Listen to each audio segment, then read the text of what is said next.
Hello, Brush Fantasy friends.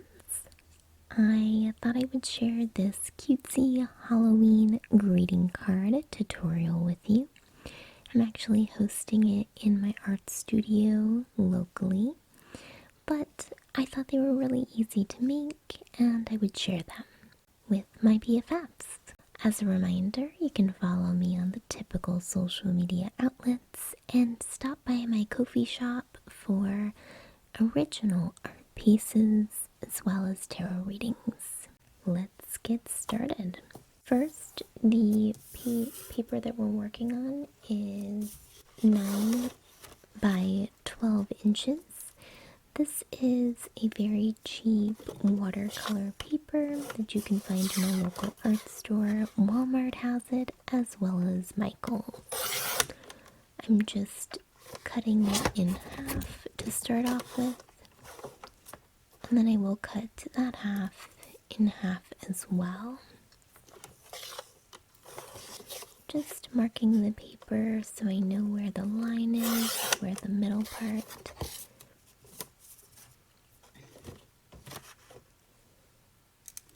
And marking again.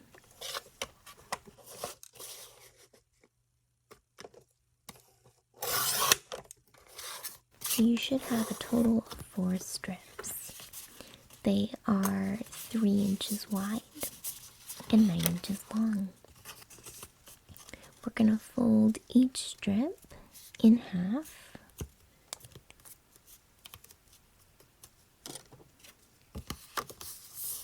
And the card appears like it would be too long, but this is the perfect amount for us to draw on and then cut out a little bit. So they're going to make really cute mini greeting cards or even gift tags.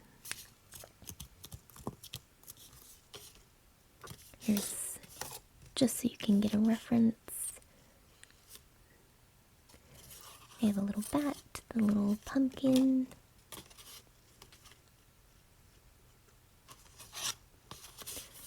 And I already have my templates sketched and cut out.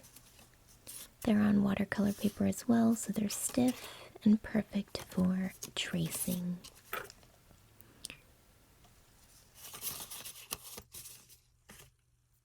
When you trace around the template, make sure to have the template all the way to the edge of your paper, and that's going to ensure the card has that fold in it. So I'm just going over the pencil lining, and again making sure the end reaches the fold.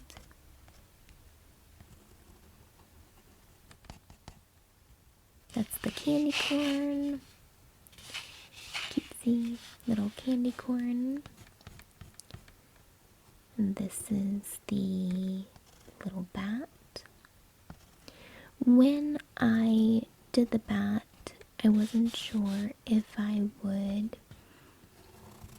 trace the other side as well. But after it's cut out, I can decide if I want to paint the back or not. As a card, it would be folded, so you would only see the front. So I'll decide later. My original thought when I made this project was something easy for beginners to approach.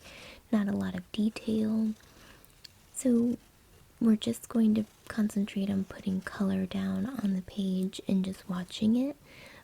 You would use a wet on wet technique for some of this, and then some of these would be wet on dry, but for the most part it's very approachable. They're small projects. Each card is 3 inches. So that's a lot more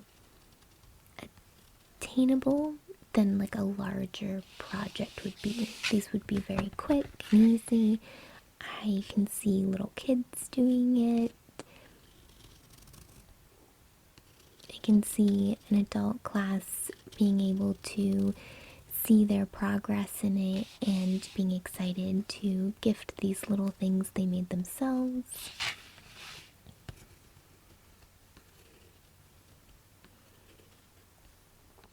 I have another workshop, which would be a 2-part workshop, and it is a jack-o'-lantern.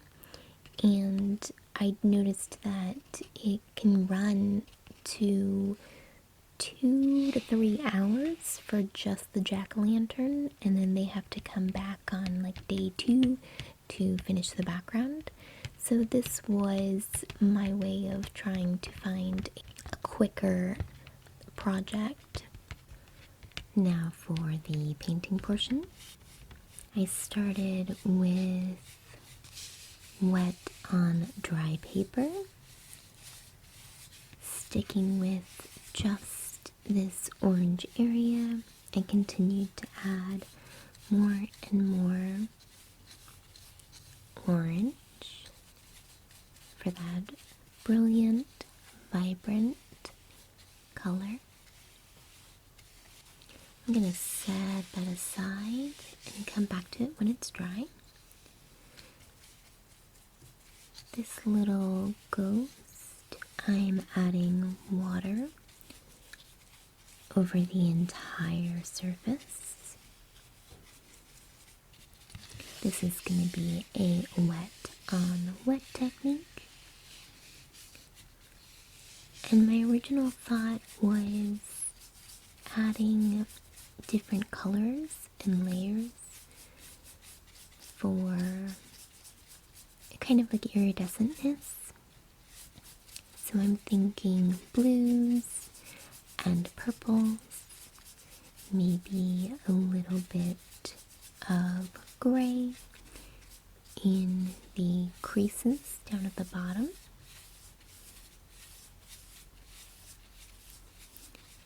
I just kind of played around with it. That's why I think this is a good project for a beginner. They can just easily just play around with the colors and the paint, experiment.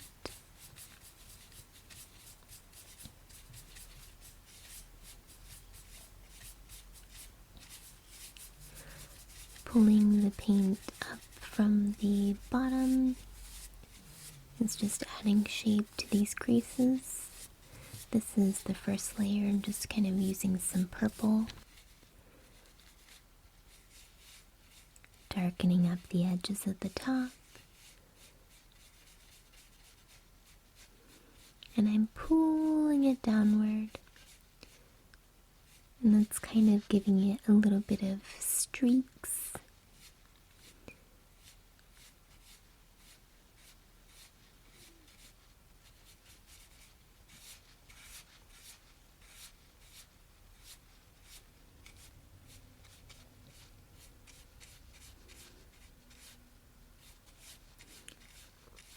So you can tell that the water on the page dilutes the color quite a bit. I'll go ahead and set that aside as well.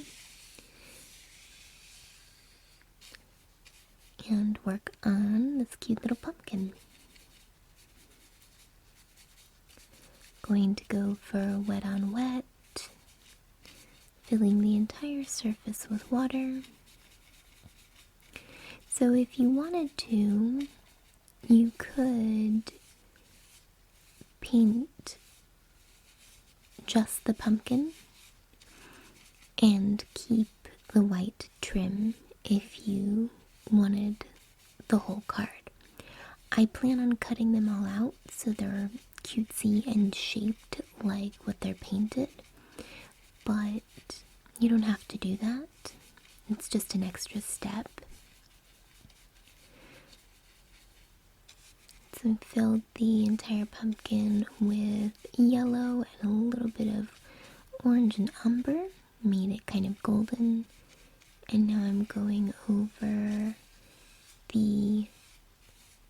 edges of the pumpkin where the creases are, and that's going to make that dimension and roundness happen.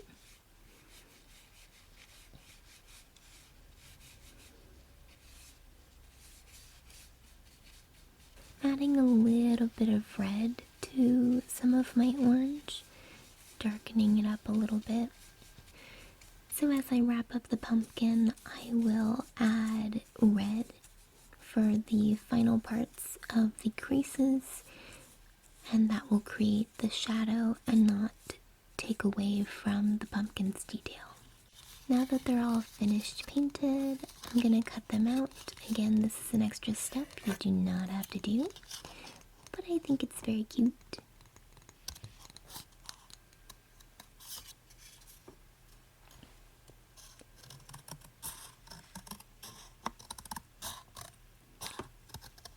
Cutting around the entire thing through both sides.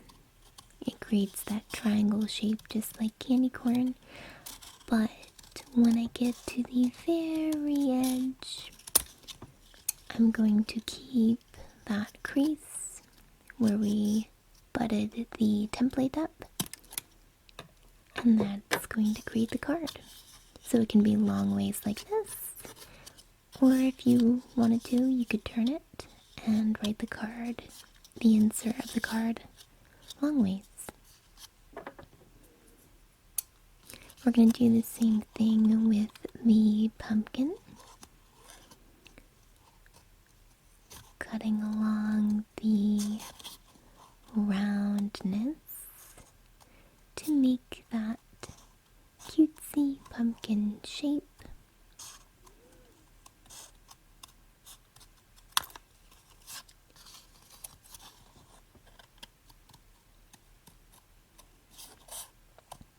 Because this is watercolor paper, this is a little rougher because it's 2 pages together.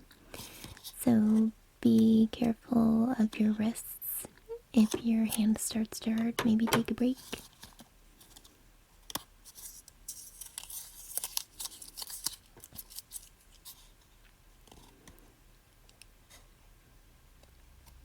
It is a fairly simple project though.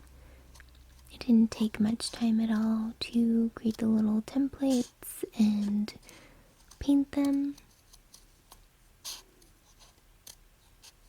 Again, keep that edge secure. Do not cut through the final part of the pumpkin.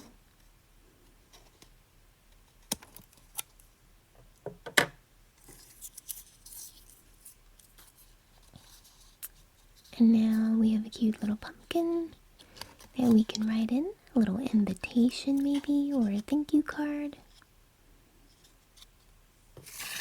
And a little bat. So for the bat, I was not sure if I was going to have the back showing. So I ended up just painting the front of the card originally, and then I figured once it was all said and done, I would open it up and see what I thought, if I wanted the back painted as well. But it's completely up to you. However you want your card to look, if you just want this part painted, or if you want both sides, so that way when it's opened up, it's a full length bat. But it's super cute opened. This would be really sweet as a thank you card as well, or a little gift card.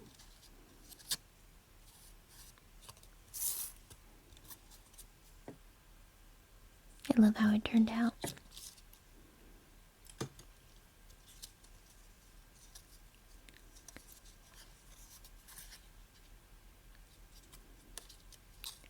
So there they are, super simple. I am attempting to upload a template now to my Ko-fi page, so if you would like to grab it from there, feel free. And I will see you next time. Brush Fantasy Friend.